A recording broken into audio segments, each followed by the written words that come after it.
Welcome to Not From Here, a podcast dedicated to past versions of ourselves and the current versions of all of you. We are your co-hosts. I'm Riley Klauza. And I am Isa Rodriguez. And we are just a couple of Michiganders turned New Yorkers trying to get a grip. Have you ever been made fun of for the way you say things or thought, damn, I never even realized I had an accent? Well, we have too, because we're definitely not from here. 1, 2, 3, 4.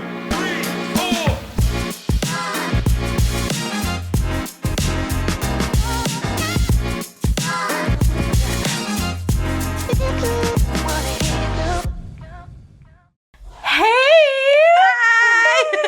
Who is with us today? I'm Brianna Kaleen. Hi, Brianna Kaleen. Hello. Welcome to Not From Here. We are so excited to have you here today. I'm excited to be here.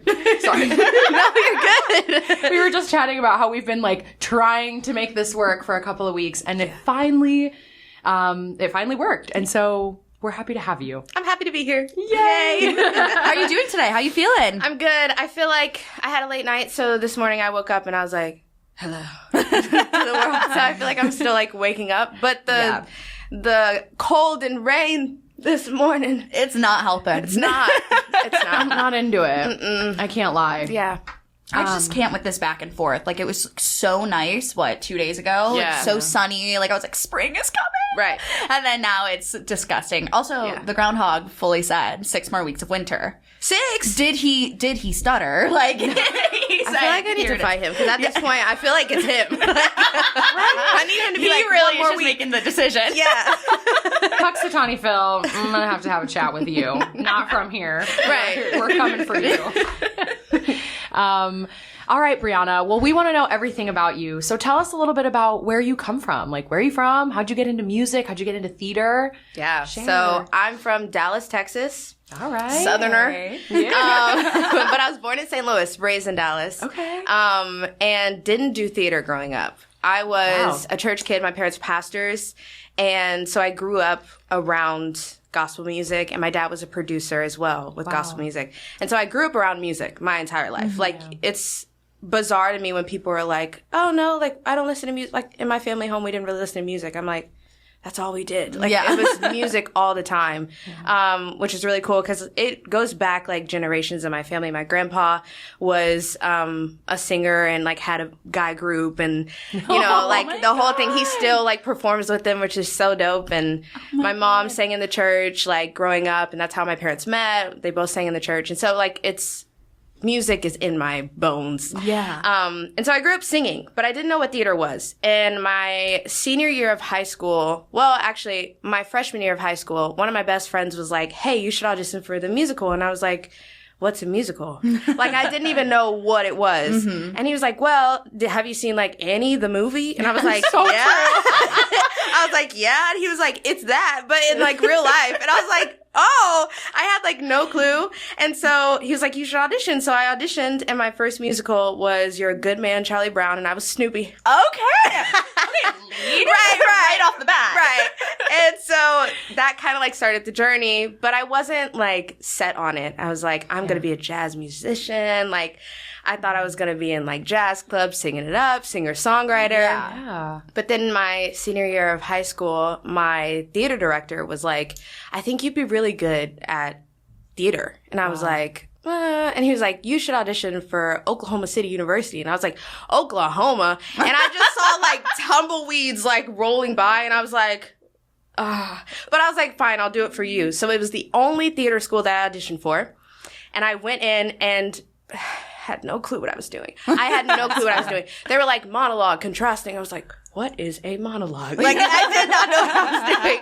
And there was a dance call, and I didn't know how to put on a leotard. I remember calling my mom. Oh my God. While I was in the bathroom, do I put the tights on or above or under? Because online it was contradicting answers, and I was like, I don't want to look at this. It still is. Yeah.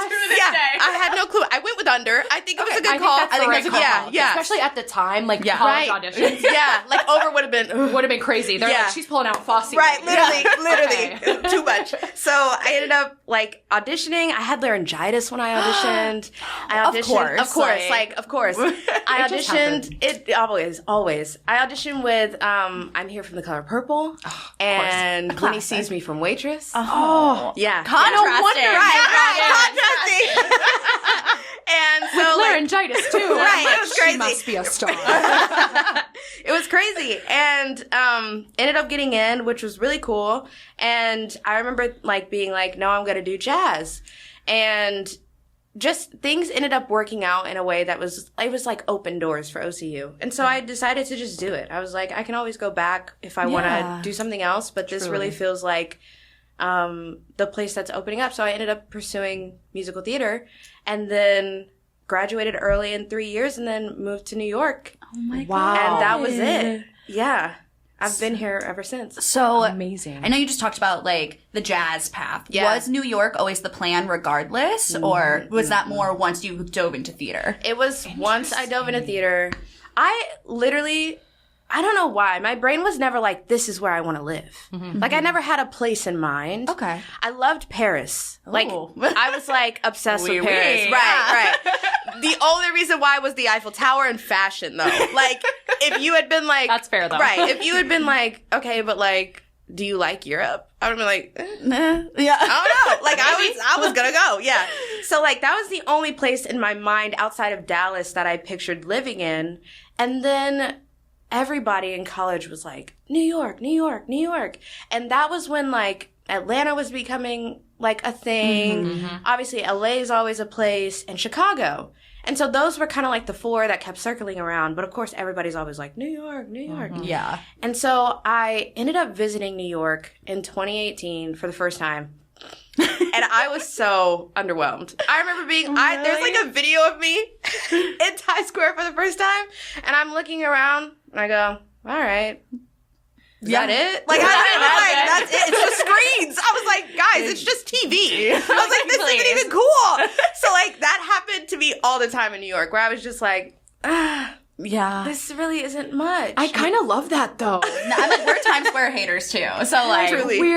I just heard, like, I was doing too much at the age. Like, when I came for the first time, I was 16. Similar to what you said about Paris, I was like, New York, I was like, I'm moving to New York, never been there, have no idea what's going on, but, like, I'm gonna live there. Right. And then I came here and I was, like, in Times Square and I was, like, crying. And then now I'm looking back and I'm like, why were you crying, though? Like, what was so the Forever 21? Yeah, Why are we crying? Right. That is so funny. So I love that energy. You were like, okay. Yeah, I was so fine. Yeah. I was like, this is, okay, it's New York. And, like, that was it. I went and saw my first Broadway show, which was Come From Away. Oh, I know. such a good one. One of my favorites. Yeah, like 8. They 8. And I was like, okay. But even with that, I was like, so this is Broadway.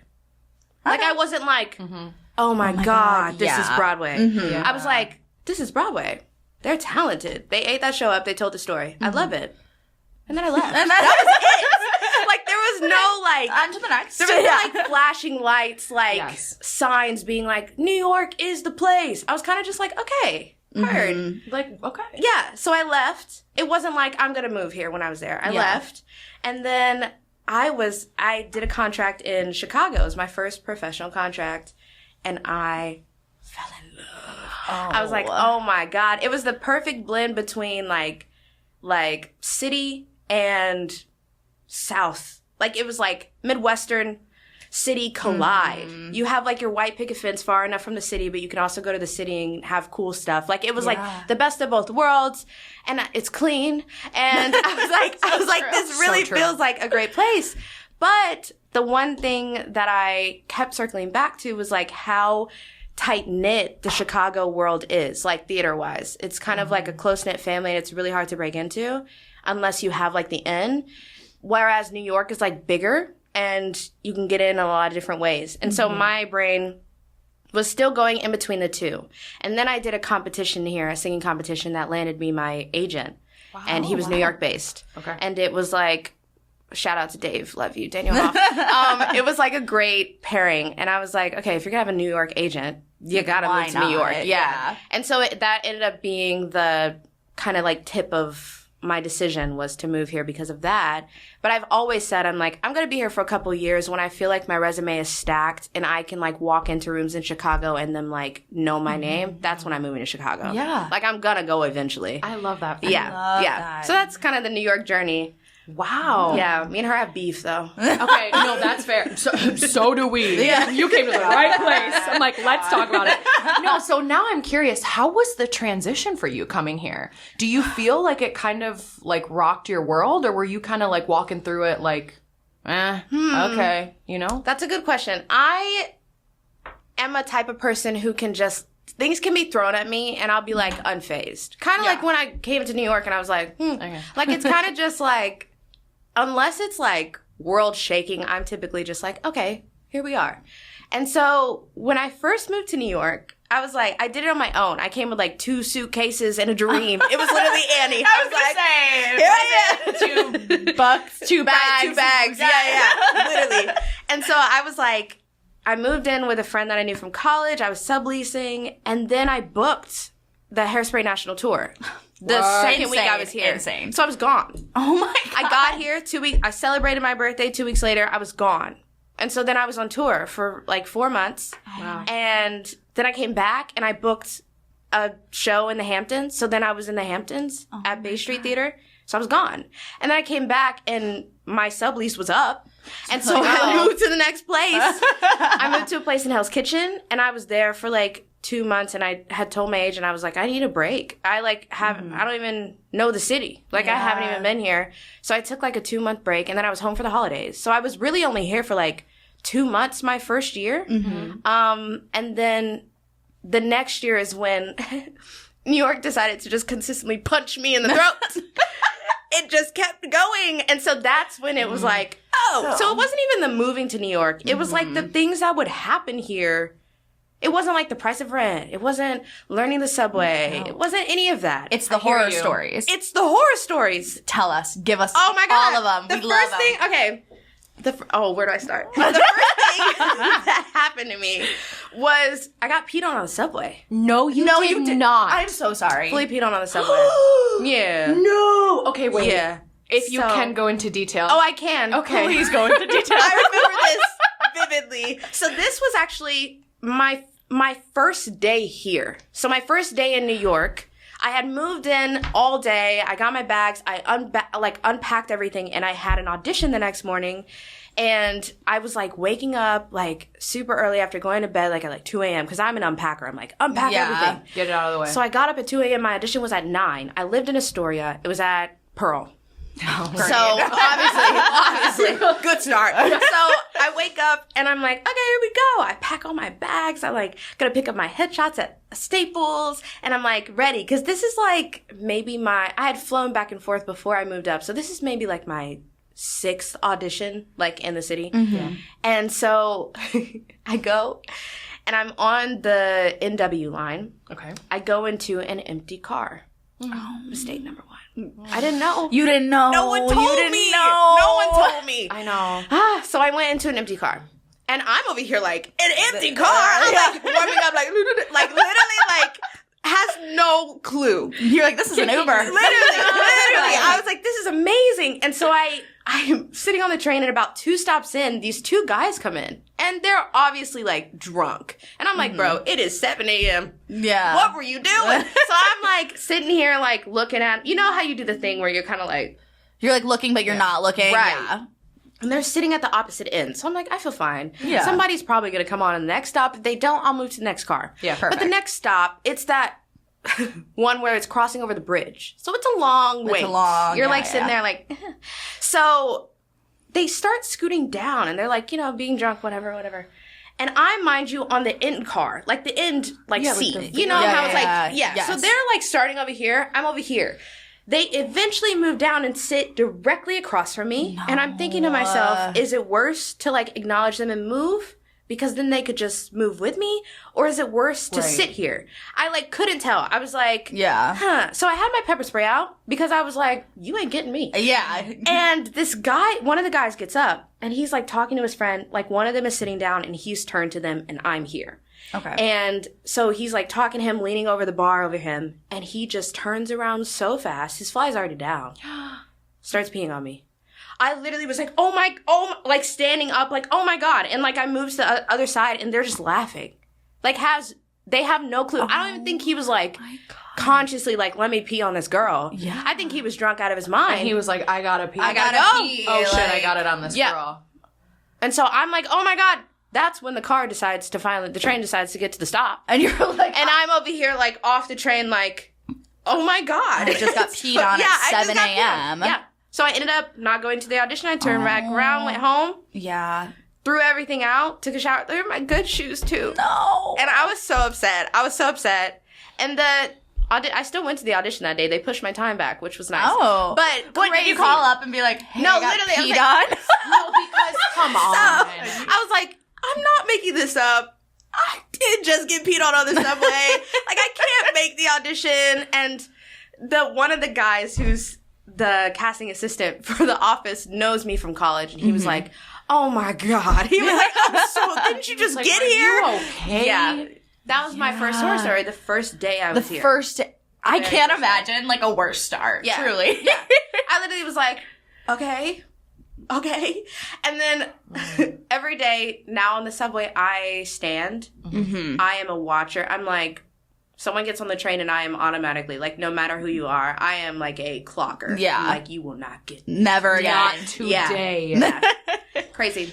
Yeah. Stuff like that happens to me all the time. All the time. Would you say you have bad luck? Yes. I'm asking as a person who has bad luck. I'm like, but only here. Why'd you giggle? Only here. Okay. And it is only like to the like extreme degree. It's not like I like drop a bag in like a puddle. Yeah. It's like in an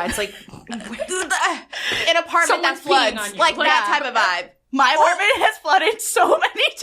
Stop. We're sisters in that. Sisters. We're connected. You're like, stay the fuck away from me. No, it's crazy. Yeah. Wow. Yeah. Wow. Well, I'm sorry. You always like expect that happened somebody to to have a horror story, right? But like that is horror. Yeah, like, that is horror. I think that's probably the worst one we've had. Oh, by far. By far. You're like, by far. Thank you so much. Oh my God. Okay, so horror stories aside, tell us a bit about your time here. And you've told us a little bit about your Hairspray tour. Mm-hmm. You told us a little bit about your contract at Bay Street. But what does your day-to-day like look like? Like, how do you keep yourself active? Like, what do you do? Yeah.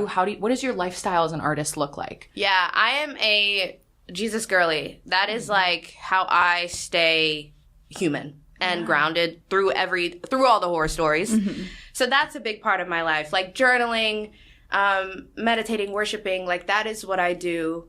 I try to do it like multiple times a day. Like on the subway, I'm not like on my phone. I'm like, how's the day going? Like that is like who I am. Yeah. Wow. So that's a big part of it.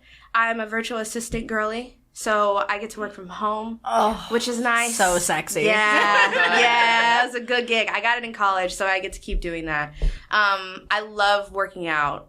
That is like a big thing. And where I just moved, there's a Blink, a 3-minute walk away. Oh, so nice. Yeah. I have found out that Blink Fitness, it seems to be like the Planet Fitness of the city. It is. It's like the cheapest option. Yes. Yeah. Because I had Planet Fitness here. Don't ever do it. Yeah, it's not worth it. I did it for a few months. Yeah. Blink is great. It's like $12. This is not sponsored. Not sponsored. But you could if you want it. Like, Blink, we would come. Right. I'll go. So yeah, like every single day feels like, I mean, the day is never the same. Mm-hmm. I never wake up and I'm like, this is my routine. Oh. I would love that. To be like, I go to work at this time, I do this. But with it being virtual assistant, it can literally be at any time. Yeah. So it's typically like, I hang out with a friend for coffee. While I'm at the coffee shop, I do some work. And then I'll go and film a self-tape. And then I'll go to the gym. And then I'll meal prep. I love cooking. Mm-hmm. Then I'll clean my house because I just made a disaster while cooking. And then I'll go and see a show. It's like, I'll go and do a podcast. It's the most random stuff. Just depends on the day. It depends on the day. But because it's so like constantly fast-paced randomness, things coming through, I really want to always take the time to just like be grounded and like have moments of full peace and like settling. You know what I mean? Yeah. So yeah, that's like my day. I love that. Yeah. It's really hard, I feel like, to find consistency, or not even consistency, but like calmness and peace in a life that is constantly changing. Yep. We've talked about that a lot, literally today, this morning on the way here. So I really like respect that and admire that you're able. It seems like you're a very grounded person. You're like, you could tell me anything. Right. And, like, Yeah. So I really do love that. Yeah. So you mentioned some of your gigs earlier. We talked about Hairspray. We talked about Bay Street. Yeah. Can we dive into those a little more? Can we hear about those? You did a solo show. I did. Tell us everything. Tell us all these fun gigs. Okay. So my first gig was Hairspray. Insane already. Yeah, which was it was crazy. I was So Little cool. Inez, which was really cool. I was an immediate replacement for the tour. Wow. So I literally went in for the audition, and the next day I had the contract. It was a quick turnaround. And I think I like filmed a save tape like 2 days before. I had actually filmed for a Dynamite. Okay. And came in for a callback for the Dynamites. And then on the fly, they asked me to cold read and sing for Inez. Didn't even give me time. They were like, "Do you have the Inez packet?" I said, "No. I'm here for a Dynamite." And they said, "Can you read it?" And I said, "Sure." So they handed me the packet. And I was like, "Do you mind if I go?" They were like, "Oh, it'll be fine. Just do it here." And I was like, so I just like cold read it in the room. Okay. Yeah, I was like, cool. Fine. So I thought I did awful in the audition. And then the next day I got the call. And so That's like crazy. yeah, it was wild. It was supposed to be 2 weeks of rehearsal. Instead, it was 4 days. And then I was on. I was on the tour. I was on. What was the first city you were on? I was in Utica, New York. Oh, which is scary. It's scary there. Utica. If you're black, beware of Utica. It is like... Oh, hell no. it is redneck and like very small town, but it is scary. Like to where you're like... Huh? There's like one bar, and because Hairspray has a lot of black people on the tour. Yes. So like we all went to this bar, and when we walked in, it was like... And we were like... It's 2024. Well, I don't know what year that was, but No, like, literally, yeah, it was scary. Like we were like, we'll take it to go. Like it was sketch. But that was the first stop we were in, and I remember being like, I thought, because they called me and they were like, hey, we need you to fly out, or we need you to take a train up instead of like the 2 weeks. We need you to go tomorrow. I was like, I'm not even packed. I don't even know, because I was a Dynamite understudy. Right. Mm-hmm. And so I had been learning the Dynamite track first because it was harder than the Inez track. And so I was like, I don't even know my Inez track. Yeah.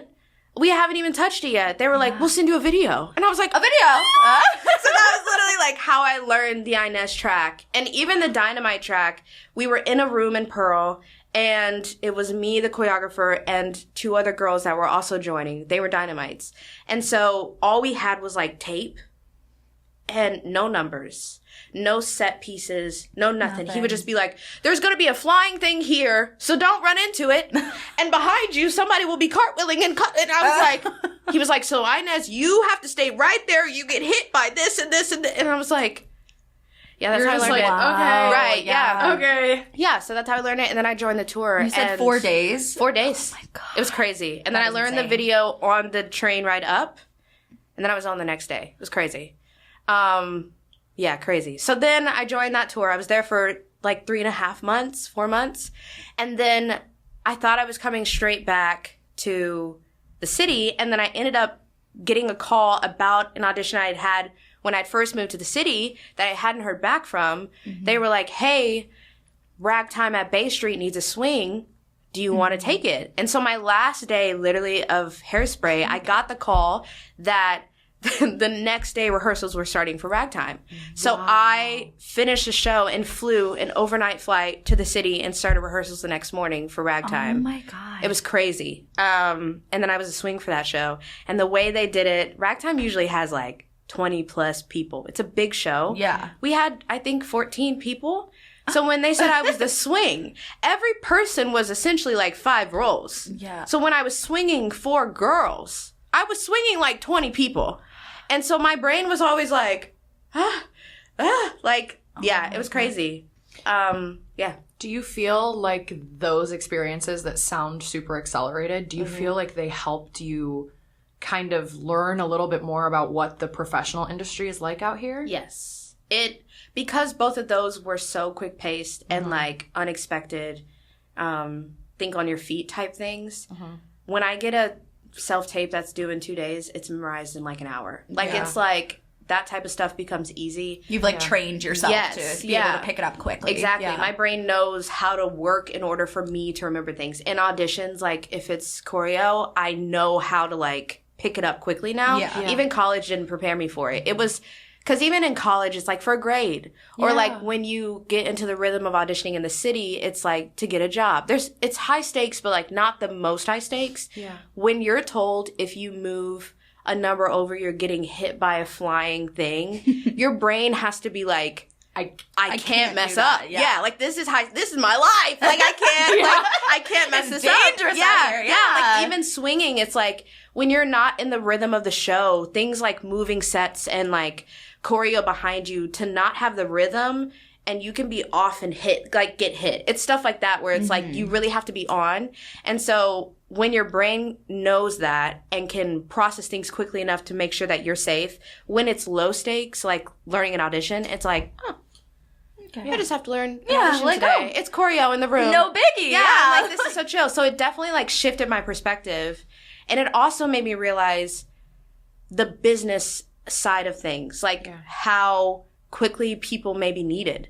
Like to be able to have a life that's flexible enough to say, yes, I can join the tour in 4 days. Or like, yes, I can fly out and be your swing. Like it's like to be able to have that flexibility is great. Like, you know what I mean? But I never thought of it that way, like the business. Absolutely. I was always like, maybe you'll know 2 weeks in advance, like if you're going to be into a show, not 4 days, you know? Yeah, that's a lot. Yeah, so it definitely helped. Yeah. New perspective, I guess. Yeah, for sure. So I did a bunch of stuff after that. I ended up doing Carole King, the musical, as Little Ava in Dallas, so my hometown, which is cool. It's like our theater, Casa Mañana. And That's then, so, like, it was cool. Like, all my people came out. It's like the first time, because no one had really seen me perform except for my family. And so it was like all my people got to actually see me do theater because I hadn't really grown done up it. Yeah. They were like, your voice sounds so different. I was like, really? Like, it was cool. Like, that was really dope. Yeah. And then I came back to the city and I was kind of tired of doing black roles. Like, I was like, I'm not like the belty girl. I'm not like I am not like the independent black girl who can like get up there and be like, hey, like that is not who I am. I'm more so like a golden age, like jazz type of singer. And so I was like, man, I really want to start getting these roles. And so I just started a series on TikTok called Singing Songs You Don't Usually Hear Black Girls Sing in Musical Theater. It's the longest title ever. To start singing those songs because there was no place for me to. And then it like blew up, which was crazy. And I still can't say that I'm like viral on TikTok because it feels cringe to say. There were enough people who enjoyed it for me to want to do a solo show. When I was thinking about my career long term, I was like, I would love to get back to my singer-songwriter roots, to be able to like sing songs that I want to sing. And the way you do that is concerts. And I was like envisioning like myself at like Lincoln Center, Carnegie Hall, like in the future. And so I started like building out this plan and I was like, in 5 years, I want to be at 54 Below doing my own show and whatever. And my sister looked at me and she goes, why don't you just email 54 Below? And I was like, Brittany, you can't just email people. I was like, that's not how it works. Because, you know, they're always just like, email Tyler Perry. And you're like, bro. Why don't you just call Taylor up? Yeah, like, what? It's not like that, like, hello? actually. So I was like, I can't do that. She was like, well, whatever. And so I was like, wait, actually, maybe I could. So I just emailed Why them. not? And I was like, hey, I want to do a solo show here. And they were like, what are your credentials? And I was like, I have a lot of followers on TikTok. And I have been in the industry for like 2 years now. That was enough. Yeah. They let me do a solo show. And so I got to do that in the fall of 2023, which was really dope. I took the series live. And it was one of the most fulfilling artistic endeavors I've ever done. Like, I remember leaving and being like, I can do this for the rest of my life. Whereas like theater has always been like, I could move out of this one day. Like, I can feel myself shifting out of this medium of artistry. Yeah. The solo show, I literally was like, yeah, this is the bread and butter. I was like, this is it. Yeah. And so I got to do that, which was so cool. It was like almost sold out. It was crazy. Oh my God. Good for you. Yeah. And that end of the year of 2023 was probably the craziest year I've had. It was like, I did the solo show. My parents they did their 25-year marriage engagement, so they had another wedding. So I was in their wedding, and then I flew back. Cuties, and then what? I know they're the best. Sweet. They're the best. Yeah, and they look like 25, which is the part that I'm like, how dare you? Like people still think my mom is. I'm the older sister. I'm like, that's crazy.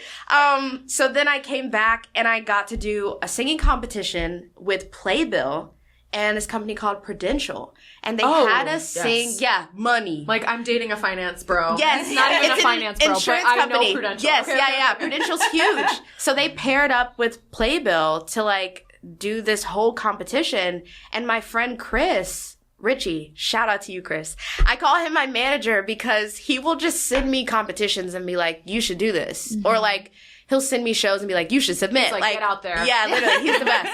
And he was like, he told me in like July, you should submit for this and whatever. And I was like, okay. I already had like a self-tape filmed of independently owned, so I just sent it in. I was like, who knows what will happen. Literally just saw that on I just posted it. That's the video. Yeah, that's the video. That's the one that I sent in like in July of like 2023, thinking nothing of it. Yeah. And then I got a call that was like, hey, you made it to the final 4. We'll fly you to New York. We'll put you in, what's it called? The Rock Hard Hotel, the Rock and Roll. You know what I'm talking about? Heart of Rock. Wait, what is it called? Yes, Hard Rock. Yeah, Hard Rock yes, Hotel. Yes. They were like, we'll pay for all your food. We'll take you to a Broadway show. Oh. It was crazy. It was crazy. And so it was like 4 of us. My friend Chris was there, and we got to like bring a person. So my sister was with me, and then we all performed live in Times Square. In front of Tara Rubin, in front of Brittany Johnson, the first Black Linda. Yes. We got to like do a session with her. We had a 15-piece orchestra band behind us. It was insane. God. It was insane. And then the winners got to take home money. Every single person took home money. I got first place and got $10K. It was crazy. Go on! Yeah, it was crazy. I was like, ah! So that was like right after that was my solo show. And then I had booked Cinderella at Theater Under the Stars, Tuts. Oh my God. For that winter. So then like literally the next week I was gone in Houston doing that for like 2 months. And so it was like the craziest whirlwind of stuff. Booked and blessed. Yeah. And then I worked with Disney, doing a workshop of Hercules that they're now taking on a boat in Disney, which is super dope. Oh. Yes. Yeah. Okay, I know the one. I know the one. They just took that, so I helped workshop it. Yeah. And I was an immediate replacement for that as well. And I ended up being able to be in the workshop as a muse. And so it would be like, I think we should do this harmony. And they'd be like, write it in. It was crazy. So like some of my ideas are like in that show, which is dope. Yeah.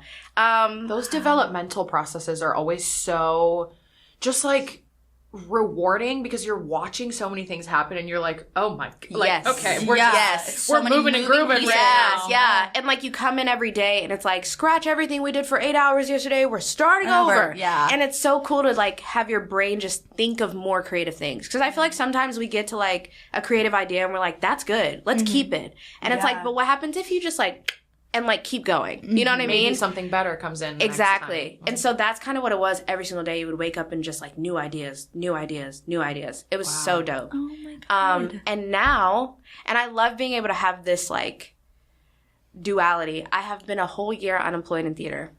Whole year. Wow. Yeah. Okay. Everything I've been doing has been like me starting it on my own. Yeah, and like making a space. But like when it comes to like an actual theater job, a traditional job, it's been a year. Which is so cool to me. That I'm able to be like, I had this whirlwind, dry spell. Yeah. I think people don't talk about that enough. Where it's like, you feel like you're like, momentum. On the up and up. Yeah. And then it's like, oh, this is over. Dry and spell. now what? Yeah. Yeah. So, totally. Yeah, it's been crazy. I know. I'm like, we're gathered here, silent. I'm like, can I ask you a question? It doesn't have to go on the podcast if you don't want. How old are you? I'm 24. Okay. I can go on the podcast. You're like, I'm just 24. Yeah. I don't know. You know, some people, they're like, I'm 40. Don't put that on air. I'm like, okay. That's fair. Yeah, 24. Wow. Yeah. So, yeah, you've been doing the best you can. Like, you've been out there, but there's still so much time. Yeah. Wow. So is this wow. then? Sorry. No, I'm just like, I'm like, yes, girl. I'm obsessed with you. So is this where the podcast derived from? Yes. So tell us about them. Tell them. Yes. The reason we're here today. So I reached out to them because I started a podcast recently when did I drop that? Like December of last year. So very recent. Yeah. But I had been home for a little bit because I needed a break from the city because more horror stories were happening too fast. And I was like, get me out of here. Need a break. Yeah, I was like, get me out. So real. Yeah. So I left and I was in Dallas with my family and I was thinking about like the creative lifestyle. I was thinking about how I had such a great year of so much momentum and then all of a sudden I didn't have a theater job. And all the things were happening in New York that were like making my home life in New York not the best and like side gigs just weren't able to like build wealth. And I was like, this is what I wish I had learned in college, like how to actually have a side hustle that can be your side business, that can actually be a long-term investment in your joy. That brings you joy, that is flexible, that can bring in real money because a lot of the time side jobs have to be flexible enough to be able to work alongside theater, which means you're probably nannying, you're a waitress, you're, doing stuff like that. And that type of money is not going to build wealth. That is paying your bills and your bills alone, maybe giving you a little bit of savings. And so I got to the point where I was like, I don't want to have that cycle over and over again, where I come to the city, I find a nanny job, I'm working, I'm paying bills barely, and then I book a job. So then the nanny job, bye. And then I go do the job for a month and I'm back in the city trying to find a side job that can pay for the expensive rent. I was like, it's just like an endless cycle. Yeah. And I remember my first job, or my second job, the ragtime gig, I was surrounded by some huge people that I look up to in this industry. Like, I didn't even know it at the time when I came in, but like most of them had been on Broadway. We had like an old Phantom. Like, it was like just like huge people in the industry with the work that they had done and the people that they were. And I looked at them and I thought to myself, I'm with them right now. I was like 22 at the time. I'm with them. And I was like, okay, if I already made it here, but I still can't pay my bills, if I make it to Broadway and then I lose the Broadway check, can I still pay my bills? Yeah. Like, I was like, we're all making the same amount of money right now. So how are you paying your bills? I was like, but you've been on Broadway. So my brain was like, okay, if our top goal is Broadway, but then once we hit Broadway, we don't stay there. And we're back to the regional jobs that can barely pay my rent. This is just a cycle that's going to go on and on and on and on and on. And I was like, I don't want that. And so my brain was, when I took a break, I kind of was just like, how can I set up my life in a way that allows me to be fully fulfilled artistically, but have a stable and sustainable lifestyle?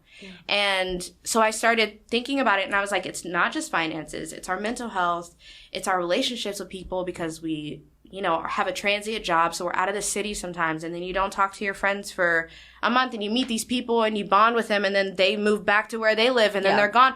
So it's just like, and then the mental struggle of being an artist that a lot of people don't talk about, it's like what rejection actually does to your brain. Like how imposter syndrome hits 3 out of 6 people. Like, it's like, so it's like, we don't actually talk about what all of this does to our actual life.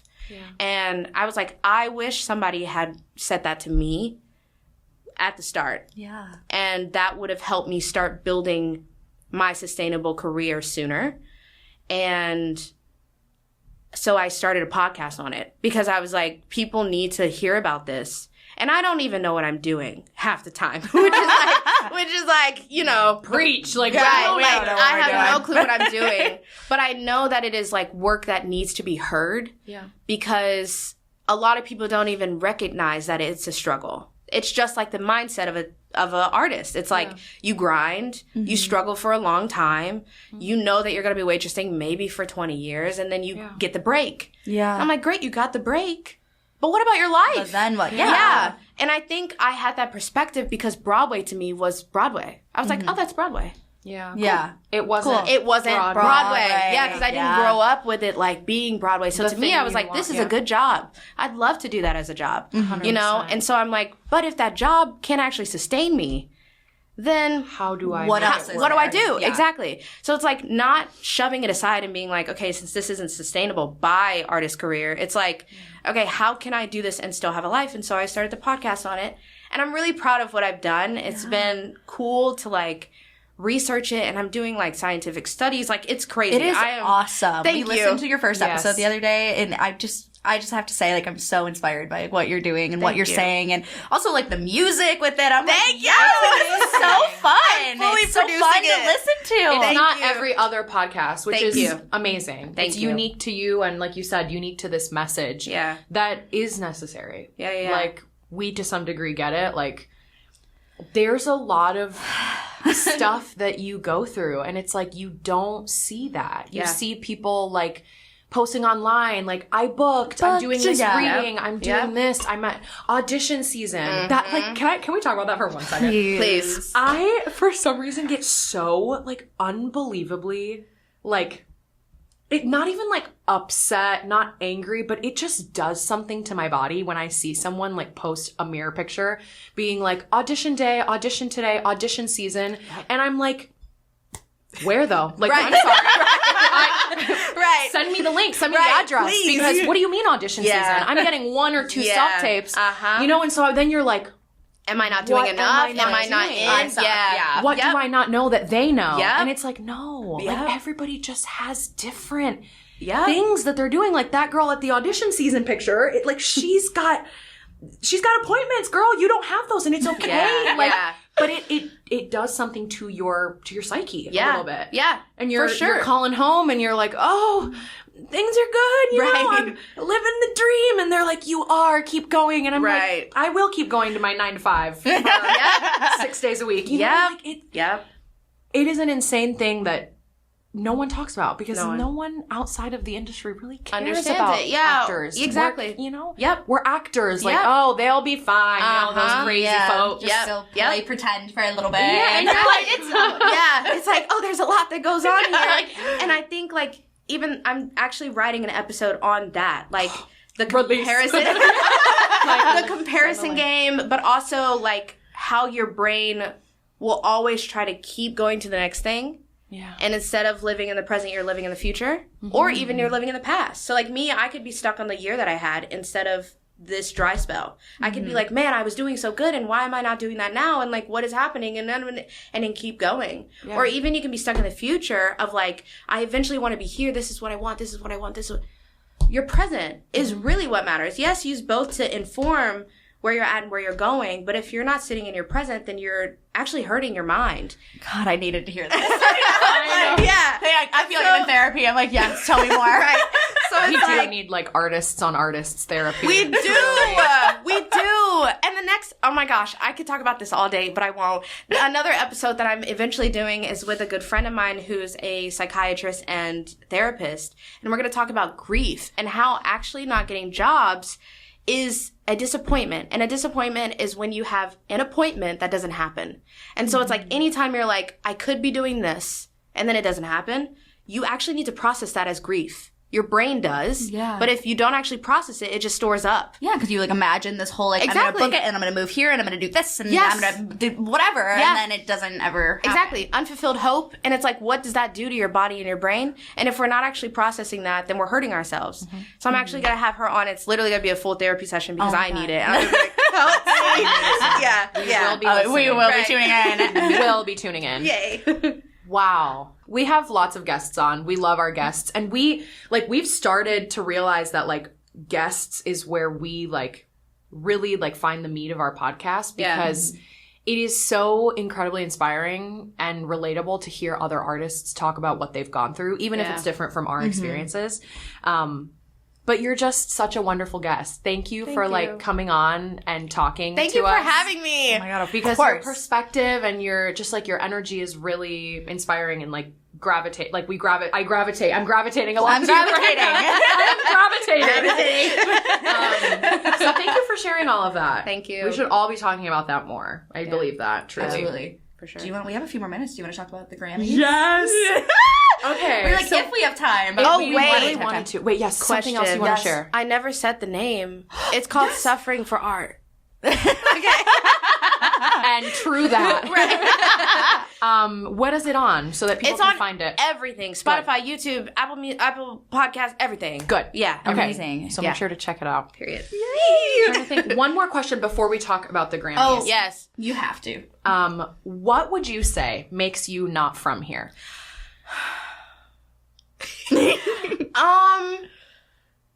I'm too nice. I'm too nice. That. I have too much Southern, like, hospitality to not be like, hi, to everybody I see on the street. Yeah. Like, I want to do, like, the, like, how are you? But I end up just being like, I'm just, like, sad.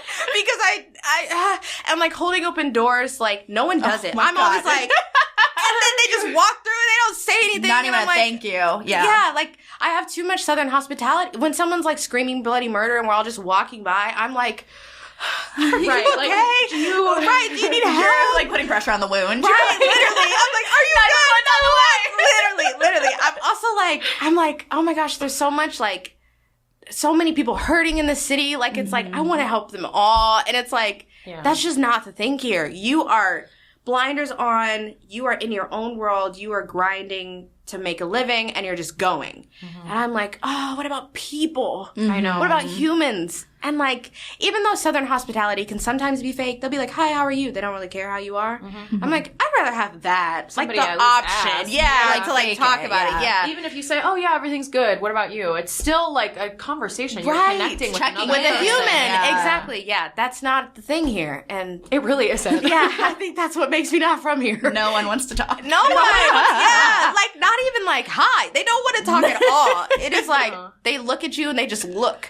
Like there's no smile. There's like it's dead in the eyes. Like they'll just like I get looked at so much here. It's like people just size you up. Oh, yes. Always the side eye. Like the up down. Right. It's unnecessary. It is. Please. Yeah. Please. That's what it is. Yeah. Good answer. Good answer. Thank you.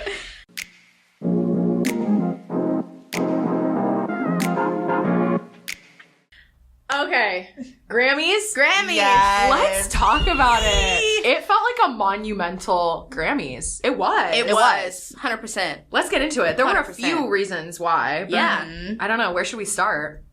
Literally anywhere. Just overall, the girlies.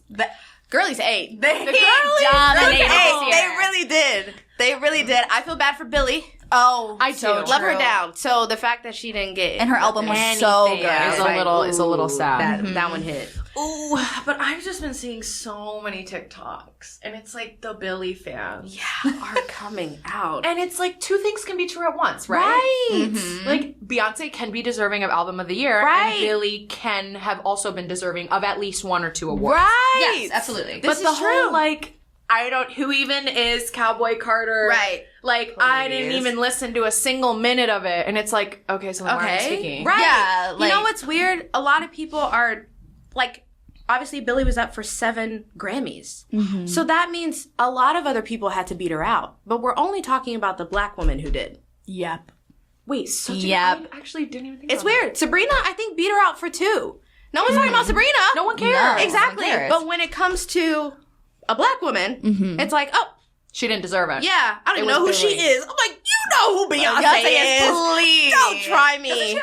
Doesn't she have the most Grammys? Yes. Ever. Yes. Like, I'm like, you come know who the on. fuck Put Beyonce respect on is. her name. Like, Come it comes to a on. point, I'm not even really, like, a Beyonce fan. Like, I can appreciate the fact that she is an insane vocalist and performer, and I can give her the flowers she deserves. But even in that, I can't say Cowboy Carter was, like, one of my favorite albums of the year. Right. But I can be like, that was a work of art. Yeah. And it was the so woman- different than anything else, It was so too. different. It was innovative. She brought in other black artists. She brought in, I mean, she had country greats. Yeah. Like, she had Miley. She had, Dolly. Dolly. Like, you yeah. really can't, like, hello, how can you not say that that wasn't deserving of something? The fact that she was able to collaborate on a scale with that many people and that many artists in a way that tied her to her own roots, because she's from Houston, Texas. She is from the South. Yeah, I'm like, she's literally from the South. So it's like, and she was writing about her own story. The way she, I mean, the way she blended different sounds to make a fusion of like country and soul and blues was what country was originally. Like when it was first created, country was a diverse genre. Yes. Nowadays, it has become, and I said this, like, the banjo came over with enslaved Africans. Mm-hmm.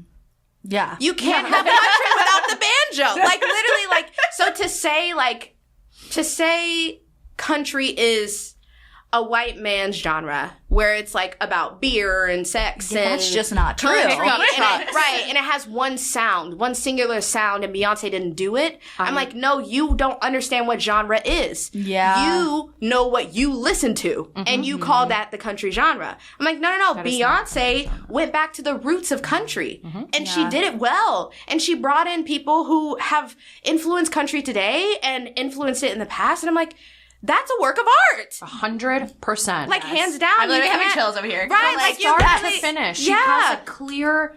I've seen so many videos about people talking about how American Requiem is like the thesis of her project, kind of. Yeah. And towards the end, there's a whole part that I feel like now is going viral ever since the Grammys, where she talks about how she's from Louisiana. She came over and people said she wasn't country, or she was too country, and now she's not country enough. And there's this whole story in it that if you took the time to listen to, whether or not you love it, you know what I mean? Like, it's still good, unfortunately. Yeah. Like, there are a lot of people who win Grammys that I'm like, I don't really listen to your music, but congratulations.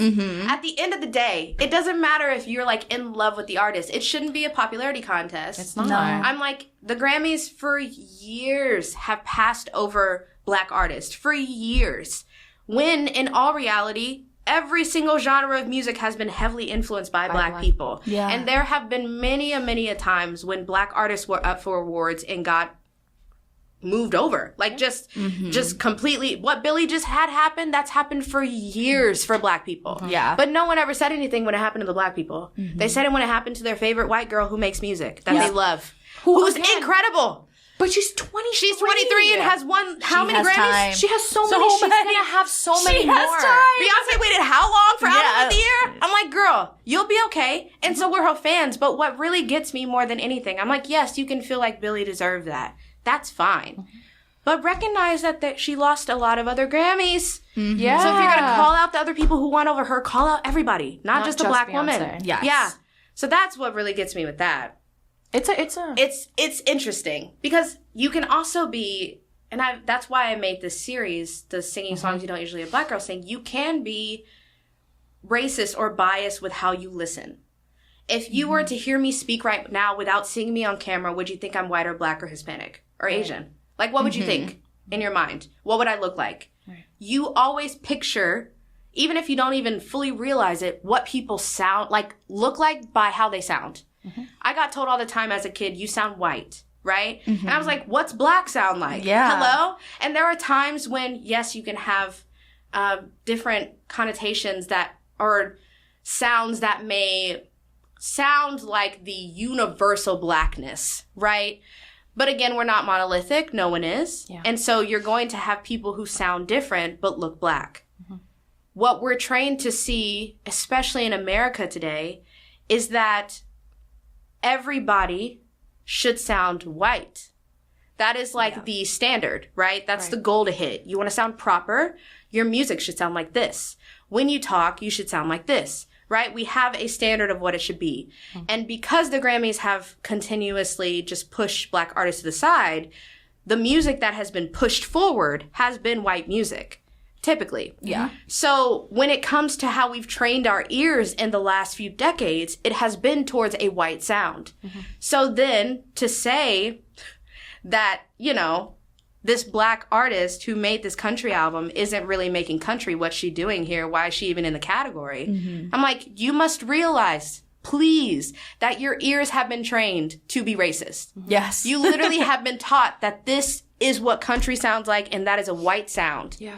When in reality, they have taken, and this gets me so much, they have taken the work that artists have done in the genres, whether Black, Latino, Asian, and just pushed it to the side. And they have propelled forward a white sound that has neglected a lot of people's work. Yeah. And so and people will be like, it's not about race. They always say that. It always is. Because no matter what, the color of our skin is put into our work because it is who we are. So when you negate that from someone's artistry, you are neglecting them.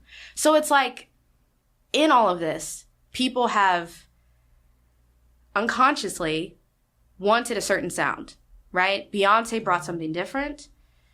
Billie brought who she was. The Grammys looked at them and said, we love Beyonce this year, even though all the other years they didn't. And people are like, well, Billie should have. I'm like, you can feel that way. Totally fine. But also recognize that the Grammys finally pushed forward the people who have been neglected for so long. Yeah. And they did it with not only the Grammys that they gave out, but also the performances. They had so many people of color up in that. Like, it was so cool to see. Doechii. Right. Doechii's performance. And can we say, though, it's like when they allow these spaces for people of color, everyone in the audience is like, holy fuck, Doechii's a genius. Literally. Yeah. And it's like, she's been one. Right. Exactly. And we saw Cynthia. It's like, oh my gosh, Cynthia is a vocal art like master. And it's like, yes, she is. Like, it's like when you're able to see it, when it is publicized, you are not only showing people today what we have in music, because it's always been there. You're not only showing people today what we have in music, you're showing little girls and boys who are sitting in front of their screens what we have.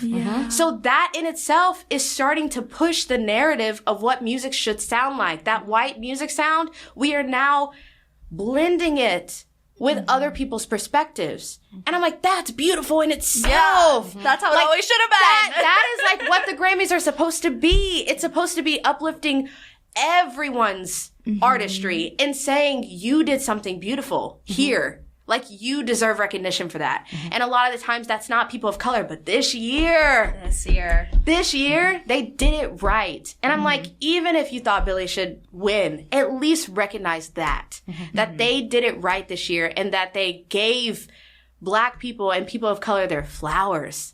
I'm like, that is a win. Yeah, it is a win. The fact that people aren't talking about that and they're too busy being like, Billie should have won. I'm like, guys, see the bigger picture here. Yeah. Because it is deeper than you think. It is. And it should be a win for all. Like, why can't it? Yes. I'm like, yes, Billie should have gotten one at least, because I loved her music. But also recognize, a lot of stuff happened that is a win, you know? Yeah. Come on, Grammys. Now I'm excited for next year. I know. Yeah. Like, this was the first year that I actually sat down and watched. The whole thing. I stayed up. It was late. Yeah, it was. And I was like, I'm holding on. I'm like, I gotta work out at 8 a.m., but I'm up. Yeah.